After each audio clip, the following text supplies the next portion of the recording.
Many years ago, there weren't schools for blacks. In and around Jackson, Mississippi, the actual schools for blacks were held in the basement of churches, were actually at various businesses and what have you.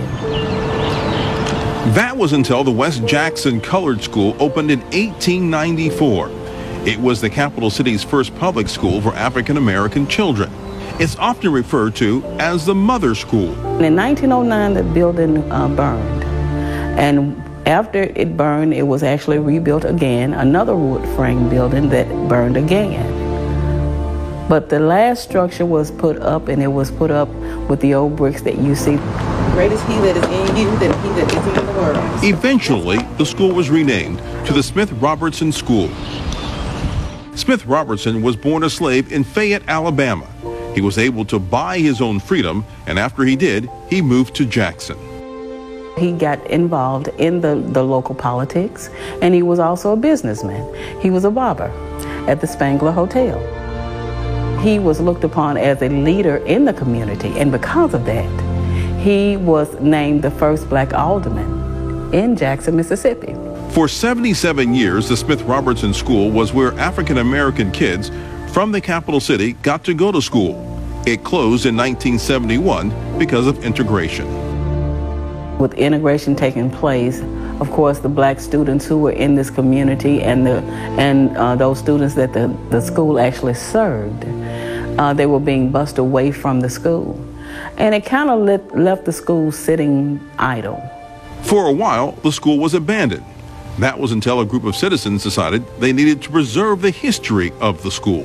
They actually got together and decided to see that it became the Smith-Robertson Museum and Cultural Center. And that's exactly what they did. The brick from the original school building still lines the halls at the Smith-Robertson Museum and Cultural Center. Old drawings like these line the walls as well. It is so very important for us to preserve not only the bricks but the history of our people, and that we can tell that story and share with our people how great the story is of the African American Mississippian. The museum, which sits on Bloom Street, features several exhibits. One of the first, a look at the life of James Meredith. We want to protect the life of James Meredith and all other people. It also features a look at the life of Mississippi author Richard Wright. He graduated as valedictorian of his 8th grade class from the school in the 1920s.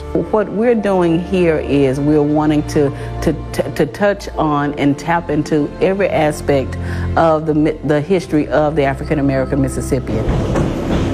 A trip upstairs in the museum gives a different side of black history. We have From Africa to Mississippi, where we talk about when the first Africans came to Mississippi, being sold at the forks of the road, and talk about that transition from Africa, the motherland, to the slave ship, and from the slave ship to the auction block, and from the auction block onto the plantations, and from the plantations to freedom. Reggie used to go out in the backyard, and he would always carve his name on the back of the house. There's also the Medgar Evers Retrospective Gallery. It delves into the life and death of Medgar Wiley Evers. This gallery includes several interactive activities for those who visit the museum.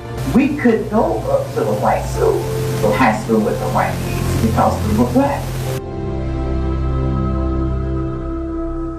It also features a gallery of quilts, which explains how slaves used patterned quilts to escape slavery. And it features artifacts and artwork. They're all elements that interim manager Charlene Thompson says plays a large part in African American history. And the staff at Smith-Robertson welcomes everyone who wants to learn more about it. When you come through the doors of the Smith-Robertson Museum, you see a word that says Akwaba. And it is a word that means welcome in the Tree language.